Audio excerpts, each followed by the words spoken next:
Guys, what is going on? Welcome back to the channel. Myself and Mortem over there, giving you everything you need to know about Warzone, Modern Warfare 2 and the CDL from this week and from last week. So let's get into it. Guys, remember, if you find the video helpful, like, subscribe, share it with a friend. It really helps us out. But enough of that, let's get into the playlists. So, playlists for this week are iLLeY. You have solos, duos, trios and quads. Mini Royale trios. And then on Ashika Island, you have duos and quads. Finally, though, we have duos. We have anything other than quads, finally.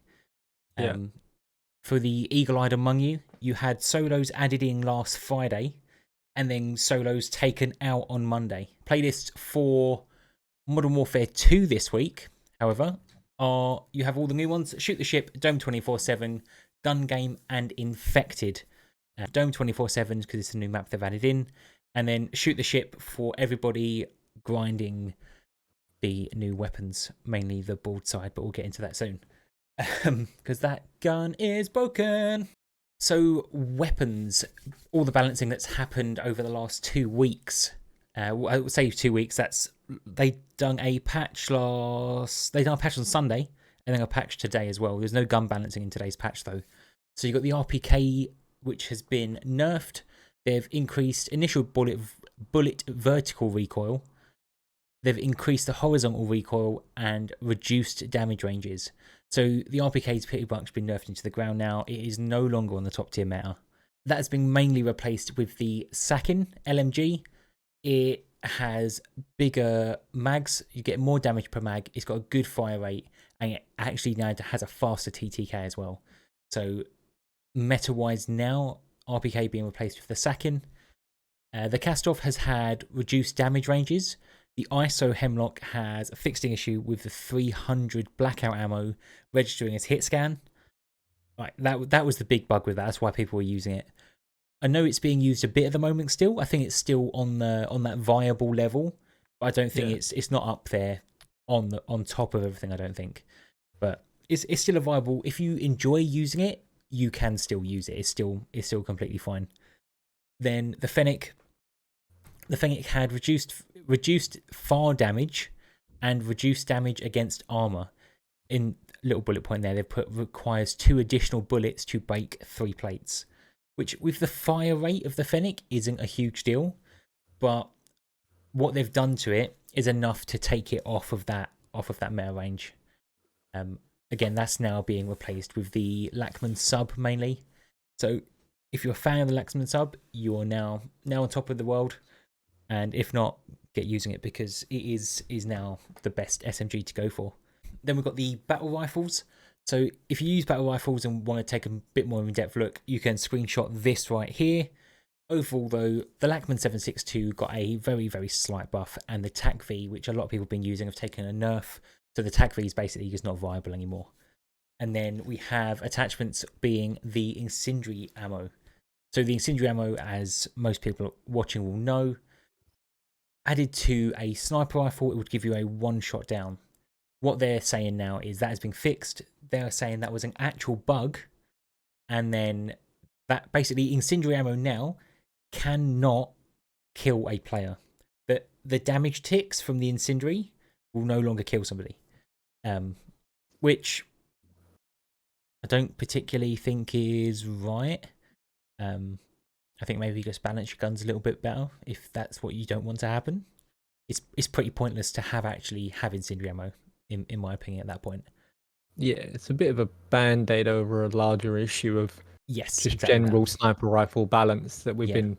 I mean, we've highlighted it numerous times in these videos. Like, I think they need to make a decision very quickly. Like, are we just going to have 1-shot snipers or not? I think they should do what they did before, where like these bracket of snipers can 1-shot, these ones are body shots, and right, MCPR, the MCPR, the Victus, and maybe the SPX, I think could be 1-hits because they're big heavy duty snipers. I think the Signal's too fast to fire, and the other ones are like marksmans.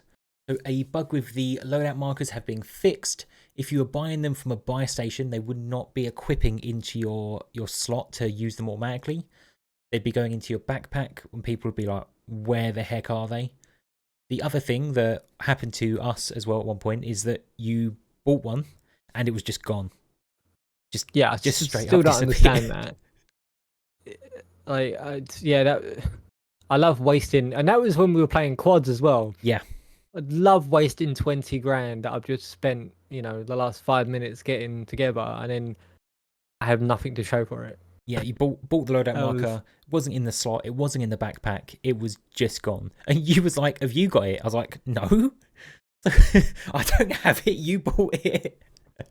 But that was the most bizarre thing. I don't think that's ever happened to me. I don't think I've ever bought something and it just disappeared. No, so I don't think so. But not great. That was an actual bug and has now been fixed. So CDL weekend that has just been, which was Feb 24th to the 27th, had some big games. Very interesting matches that happened. So you had things like, you had a lot of 3-0s, but although they're 3-0s, like you look at that and you go, oh, they got 3-0'd. Yeah. But that's not actually always as obvious as it may seem. Yeah, the hard point could go 250, 248, but it just shows 1-0 on the record. So it's like, it doesn't really, until you actually look at the map scores, you won't know. Yeah, so if you take first game of the weekend on Friday, Atlanta FaZe versus Royal Ravens, like you would expect FaZe to go and just start trampling all over them. The scores, so FaZe 3-0'd them, right? They went 250, 229 hard point on Hotel. They went 6-5 on S&D, and then they went 3-2 on Control on Hotel after that. Yeah. So yeah, 250 to 230, 6-5, 3-2. Like they weren't trampled by any means. No. But the 3-0 looks like they were. But there was a lot of 3-0s. You had Toronto Ultra beating OpTic 3-0. But again, that wasn't just a run-of-the-mill 3-0. Although, saying that, OpTic did get 3-0'd on Control to finish it off. But that wasn't pretty for them. Boston beating LA Grillers 3-0. Ultra then going 3-0 again against New York. Huge scores, like, from the outside. But a lot of interesting games as well. But teams like OpTic bouncing back for their second game of the weekend. They got 3-0'd, but then they 3-0 Rocker after that. And then Ravens actually winning their first game of the qualifiers. 3-2 against LA Grillers, which I don't think anybody particularly see coming, right? No, definitely not. The Gorillas aren't in brilliant form at the moment. I'm not really sure why, but they just don't look that convincing. But still, I feel like they've got enough firepower on the team to outdo a Ravens team that are, for all intents and purposes, pretty dire at the moment. Yeah, they're not having a great qualifiers. Yeah, which we've talked about in numerous previous videos. We've said, like, Ravens have really got to start bucking their ideas up. Yeah. And it didn't happen. I mean, they still haven't really. They've won a game. It doesn't, they need to.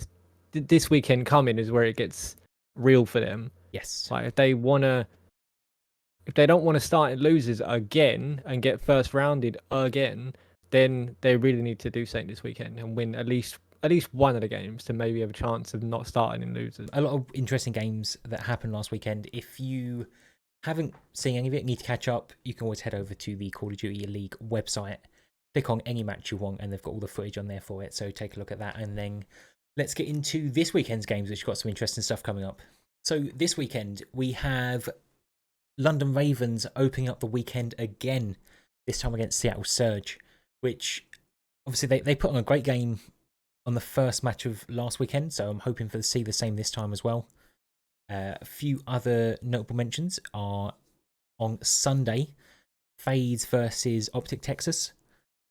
I feel like I would put my money on FaZe in that match, but I think that's going to be a really good game. OpTic obviously won 1-1 last weekend, and then FaZe, I think at the moment, I put my money on them for most of their matches they play. If that's what I was going to go for, then I think definitely they're a team to go for. Ravens also have Toronto Ultra this weekend, so that's going to be a tough game for them. But Toronto Ultra also I don't. Ultra are good, but I don't look at them and say, "Oh no, they're unbeatable." Like if Ravens were against FaZe this weekend, I'd say I can't see them doing it. But yeah, I think they could definitely. I think Ravens could definitely pick up some wins for themselves this weekend. And then the last game of the weekend is Boston Breach and LA Thieves, which I think will be a nice finishing match. That could be very exciting. I think that'll go through all the matches as well. I don't think you're going to see a 3-0 on that. I think the going back to the Ultra against Ravens. Yep. I think the only downside for the Ravens, the Ultra will be dying to win that game. Yes. Like if I'm pretty sure if Ultra win that, and the other results like FaZe, if FaZe lose one and it goes their way, then Ultra should get top seed in a major, and they'll be dying to get top seed and sort of have a good run and maybe win the major. Yeah, but I think in the FaZe OpTic, I'm like 60-40 FaZe. Yeah, I'd agree on that. Like OpTic can always pull it out, but from looking in, you're going to say FaZe to start that. But that kicks off 8 p.m. on Friday, which is today, as this video going out. And then you got games Saturday and Sunday. So as always in the CDL, you have all the exciting matches, and then you have the behind-the-scenes drama. This time, again, actually, OpTic pulling out the drama. They've made roster changes left, right, and centre this season so far. This time is about iLLeY. So they got rid of iLLeY, and they got Ghosty in instead. So iLLeY is currently still signed to OpTic. He's effectively a bench warmer right now. But iLLeY posted on his Instagram the other day a picture of himself, and it just has the comment on there of #revenge season. So he is just begging for a team to pick him up, and he wants to prove why he should be on a starting team in that starting 4. So that's interesting. And then just to stir the pot a little bit more, the CDL account has just commented on there with some little eye emojis just to get some things stirring. But I agree. I think he's a first team player. I know there's a lot of people who actually don't rate him too highly, but for me, he is a first team player. I think the only downside for iLLeY, I don't think there's any teams that are doing badly enough that they were like desperately need him, and he's not going to go to a team further down the league like a Legion or a Ravens. No offense, but no. I don't think there's any room for him at the moment. I think he might be like, if teams going into champs maybe need a refresh, they might look at him, but then you don't want to change it right before champs, so he might not get picked up till the season's over, which he's probably not going to be happy about. But he's a restricted free agent, so he doesn't really have a choice anyway, because OpTic need to sign off on wherever he goes anyway. Guys, thanks very much for tuning in for this week's episode. Remember to like, comment, subscribe, share it with a friend if you found it helpful. And a quick one for you is that we will be live on Twitch this weekend, streaming all of our ranked games, grinding towards, I'm going to say, Crimson. Yeah, I think top 250 might be a bit. I feel like top 250 might be a bit of a stretch. I think Crimson's there, iridescent if we're having a really good weekend. Top 250 might be a stretch. But guys, the link will be in the description again below. Check it out. Come say hi. Let us know that you came from the video. Thanks a lot, guys, and we'll see you again next time. Bye.